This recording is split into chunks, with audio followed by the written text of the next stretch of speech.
دعا کبھی بھی عام نہیں ہوتی۔ ہم میں سے بہت سے لوگ اس کی اہمیت کو سمجھ ہی نہیں پاتے کہ دعا کی کیا اہمیت ہے۔ دعا کے بارے میں اللہ تعالیٰ پتہ ہے کیا فرماتا ہے کہ جب اس کا کوئی بندہ اس سے دعا کرتا ہے، اس سے دعا کے لیے ہاتھ اٹھاتا ہے تو اللہ کو حیا آتی ہے کہ وہ اس کو خالی ہاتھ اور نامراد لوٹا دے۔ یہ بات پتہ ہے کیا بتاتی ہے کہ اللہ اگر دعا کی توفیق دیتا ہے تو کبھی ایسا نہیں ہو سکتا کہ اس نے اپنے بندے کو خالی ہاتھ چھوڑنا ہو۔ اللہ تعالیٰ کا خزانہ لامحدود ہے۔ آپ دعا کر رہے ہیں کیونکہ اللہ نے آپ کو توفیق دی ہے، آپ کو یہ توفیق اللہ کی طرف سے مل رہی ہے، اور یہ توفیق اس رب نے آپ ہی کو کیوں دی ہے کہ آپ اس سے مانگے، آپ اس کے سامنے جھولی پھیلائے، کیونکہ اللہ نے آپ کو پسند فرمایا ہے۔ تو دعا مانگتے ہوئے یہ نہ سوچے کہ کیا ہوگا آپ کی دعاؤں کا، بلکہ دعا مانگتے رہیے اور اللہ سے جڑے رہیے، کیونکہ جس رب نے دعا کی توفیق دی ہے وہ قبولیت کی گھڑی بھی جلد ہی عطا کر دے گا۔ جیسا کہ اس مقالمے میں پہلے فرمایا گیا کہ اللہ کا خزانہ تو لامحدود ہے۔ ہماری زندگی میں بعض رشتے ایسے بھی ہوتے ہیں جن کو قائم رکھنے کے لیے ہم ہر طرح سے پوری کوشش کر لیتے ہیں، ہم خود کو ان کے مطابق ڈال لیتے ہیں تاکہ رشتے برقرار رہ سکے، لیکن آخر میں اپنا وجود ہی کھو دیتے ہیں، کیونکہ کچھ لوگ ایسے بھی ہوتے ہیں ان کے لیے کچھ بھی کر لو وہ کسی صورت مطمئن نہیں ہوتے، آخر کار وہ بے جان رشتے ایک دن ٹوٹ ہی جاتے ہیں۔ اس کے برعکس اگر کوئی اللہ سے اپنا رشتہ مضبوط کرتا ہے، اپنا رشتہ قائم کرتا ہے تو اللہ اس رشتے کو کبھی ٹوٹنے نہیں دیتا۔ اللہ تعالیٰ ہر موڑ پر، ہر مصیبت پر آپ کی مدد کرتا ہے۔ دعا کی قبولیت کی اللہ تعالیٰ نے چند نشانیاں انسان کو بتلائی ہے۔ انسان دعا مانگنا نہیں چھوڑتا۔ جس دعا کو قبول ہونا ہوتا ہے انسان وہ دعا مانگنا کبھی نہیں چھوڑتا۔ جب انسان کے دل میں کوئی خواہش پیدا ہوتی ہے تو وہ تہجد کی نماز ادا کرنے کا پابند ہو جاتا ہے۔ وہ باقاعدگی سے تہجد کی نماز ادا کرتا ہے کہ دعا کی قبولیت کی نشانیوں میں سے ایک نشانی یہ بھی ہے کہ بندہ تہجد گزار ہو جاتا ہے۔ دعا مانگتے وقت مسلسل آنسوؤں کا آنا بھی دعا کی نشانیوں میں سے ایک نشانی ہے۔ دعا کے بعد انسان خود کو ہلکا اور پرسکون محسوس کرتا ہے۔ دعا کے بعد اللہ پر مسلسل توکل کا قائم رہنا بھی دعا کی ایک بڑی نشانی ہے کہ انسان کا دماغ چاہے کہیں بھی ہو لیکن انسان کا دل اسی طرف ہوتا ہے کہ بے شک اللہ نے اس کی دعا کو ایک نہ ایک دن قبول کرنا ہی ہے۔ تو تم دعا کرتے رہو، اللہ وسیلے بنائے گا۔ ان لفظوں سے ہمیں بہت ہمت ملتی ہے کہ جہاں تک تمہارا گمان بھی نہیں جاتا اللہ وہاں سے بھی وسیلے بنانے پر قادر ہے۔ کتنی دلچسپ بات ہے نا، سمندروں کا مالک بس ایک آنسو سے محبت کرتا ہے۔ دنیا کسی کا بھی انتظار نہیں کرتی۔ آج سے کچھ سال پہلے میں زندگی کو ایسے نہیں دیکھا کرتا تھا جیسے اب دیکھتا ہوں۔ وہ دنیا جس کے بارے میں آج سے 6 سال پہلے سوچا کرتا تھا وہ اس دنیا سے بہت مختلف تھی جو آج میرے سامنے ہے۔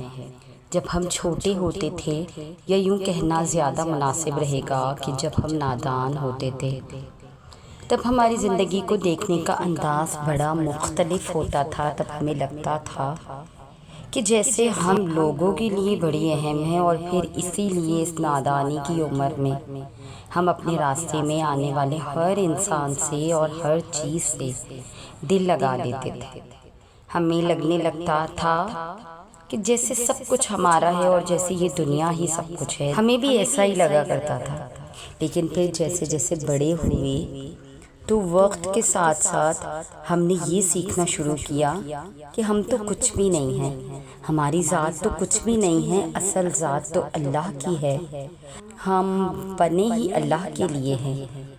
میری دادی امی کا جب انتقال ہوا تب میں 8 کلاس میں تھا. مجھے آج بھی وہ لمحہ یاد ہے.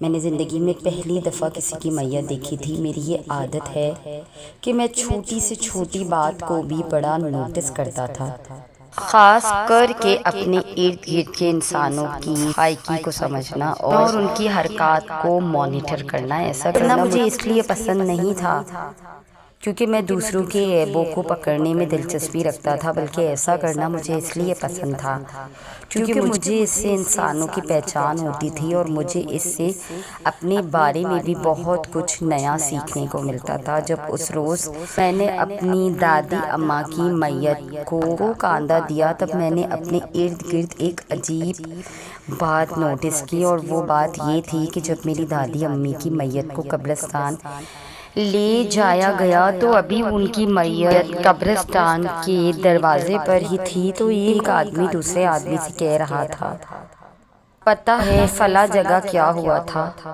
تو میں نے اس بات سے دین اور دنیا کا اندازہ لگایا. دین دنیا کمانے کے لیے نہیں سیکھا جاتا کہ دنیا تو مختصر نفع کا نام ہے، بلکہ دائمی نفع کمانے کی غرض سے سیکھا جاتا ہے، اور دائمی نفع آخرت کی خیر میں پنہاں ہے. چنانچہ یاد رہے، دین دنیاوی زندگی کو سہل بنانے کے لیے نہیں بلکہ ہمیشگی والی اور لامتناہی حیات میں ناقابل تصور آسانیاں اور آسائشوں کے حصول کے لیے اختیار کیا جاتا ہے. دین کا مرکز ایمان بالغیت ہے اور اس کو اپنانے کا مقصد آخرت کی خیر ہے.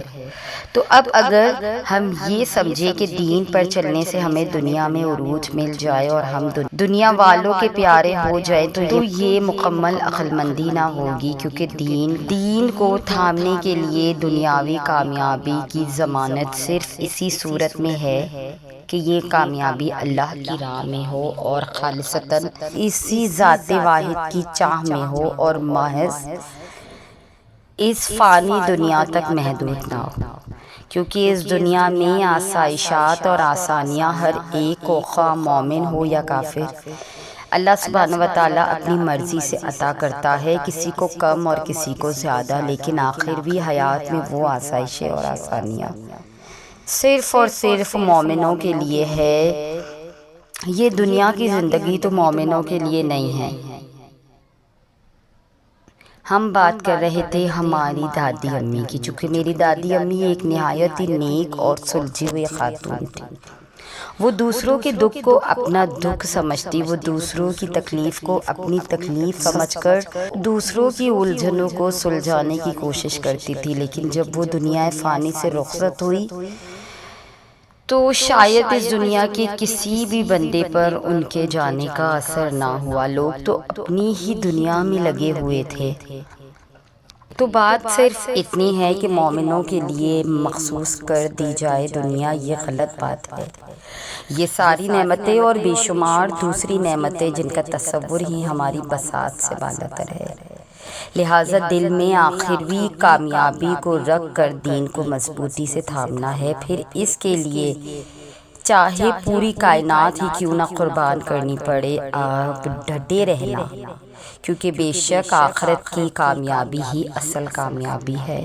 اس دنیا اور اس دنیا کے لوگوں کے رویوں کو اپنے اوپر کبھی حاوی نہ کرنے دینا کہ لوگ آپ کے سامنے کیا کرتے ہیں اور لوگ آپ کے جانے کے بعد کیا کریں گے. حضرت امام حنفیہ رحمۃ اللہ علیہ کی بے مثال بصیرت. ایک شخص نے امام صاحب رحمۃ اللہ علیہ سے عرض کیا کہ میں نے کچھ روپے ایک جگہ چھپا کر رکھ دیے تھے، اب وہ جگہ مجھے یاد نہیں آتی، میں کیا کروں؟ امام صاحب نے فرمایا کہ یہ کوئی فقہ کا مسئلہ تو ہے نہیں جو تم مجھ سے پوچھنے آئے ہو۔ پھر جب اس شخص نے زیادہ اصرار کیا تو امام صاحب نے کہا کہ آج تمام رات تم نماز پڑھو، انشاءاللہ کوئی صورت پیدا کر دیں گے اللہ تعالیٰ۔ چنانچہ اس شخص نے رات کو نماز پڑھنا شروع ہی کیا تھا کہ اسے یاد آ گیا کہ اس نے روپے کہاں رکھے تھے، اور وہ نماز چھوڑ کر فوراً اپنا دفینہ نکالنے بھاگ کھڑا ہوا۔ صبح کو وہ دوڑا ہوا آیا اور امام صاحب رحمۃ اللہ علیہ کو تمام واقعہ سنایا۔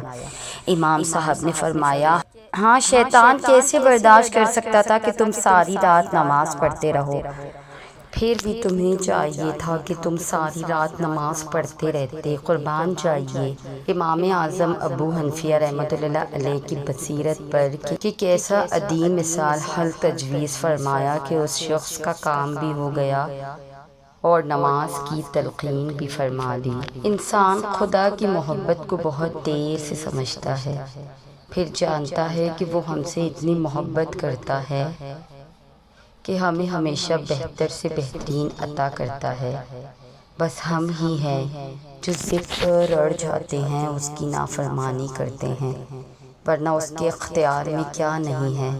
وہ اگر چاہے تو ایک نافرمانی پہ ہمیں آسمان سے زمین پہ دے مارے، مگر وہ ایسا کرتا ہی نہیں۔ اس کی رحمت اس کے غضب سے بہت وسیع ہے۔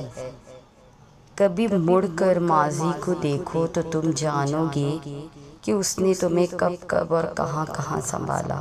جب تم بالکل اکیلے تھے تب کہاں کہاں پہ اس نے تمہارا ساتھ، تمہارا ہاتھ تھاما، جس کے تم قابل بھی نہ تھے اس سے بڑھ کر تمہیں نوازا۔ جب تمہارے پاس کوئی راستہ نہ تھا تو کیسے اس نے ناممکن سے ممکن کے وسیلے پیدا کیے، کیسے اس نے تہجد کی نماز تمہارے لیے برائے تحفہ پیش کی۔ جب انسان یہ بات سمجھ جاتا ہے تب سارے شکوے ختم ہو جاتے ہیں، پھر معجزے ہوتے ہیں، پھر گمان یقین میں بدلتے ہیں۔ خدا کی محبت صرف محبت نہیں، بالکل امید ہے، ایسی امید جس کو زوال نہیں، اور یہ دنیا اس کے مقابلے میں فانی ہے۔ یہ دنیا خدا کی محبت کے آگے کچھ بھی نہیں۔ ہر محبت دکھ دیتی ہے۔ شیخ عبد القادر جیلانی کہتے ہیں، اے شخص تو کہتا ہے میں جس سے محبت کرتا ہوں اس سے جدا کر دیا جاتا ہوں، کبھی بیماری سے، کبھی عداوت سے، کبھی غلط فہمی سے، کبھی موت سے، ہر قیمت پر مجھ سے جدا کر دیا جاتا ہے، ہر قیمت پر مجھ سے وہ چیز جدا کر دی جاتی ہے۔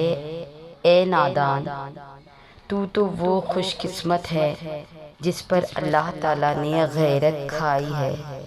اللہ تجھے اپنے لیے چاہتا ہے اور تو غیر کا ہونا چاہتا ہے۔ ہوش کر ایسا ٹوٹا برتن بن جا جس میں ماں سوائے اللہ کے کچھ نہ ٹھہرے۔ جب تو غیر کے پیچھے بھاگے گا اللہ تجھے اس کے ہاتھوں توڑے گا، اور جب تو اللہ کا ہو جائے گا تو ساری مخلوق کو تیرے قدموں میں لا بٹھائے گا۔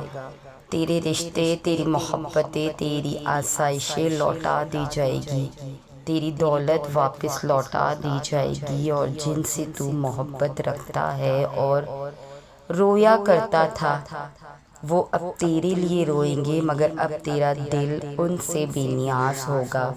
جب تو ان چیزوں کو دور نہ کر دے گا یہ محبت تکلیف دے گی۔ ہر محبت دکھ دیتی ہے سوائے اللہ کی محبت کے۔ پھر تو خود کہے گا واقعی ہر محبت دکھ دیتی ہے سوائے اللہ کی محبت کے۔ تو یہ تھی ہماری آج کی ویڈیو۔ اگر آپ ہماری اس کاوش کو پسند کرتے ہیں تو ہمارے چینل کو سبسکرائب کر کے ہمارے ساتھ جڑ جائیے۔ جزاک اللہ۔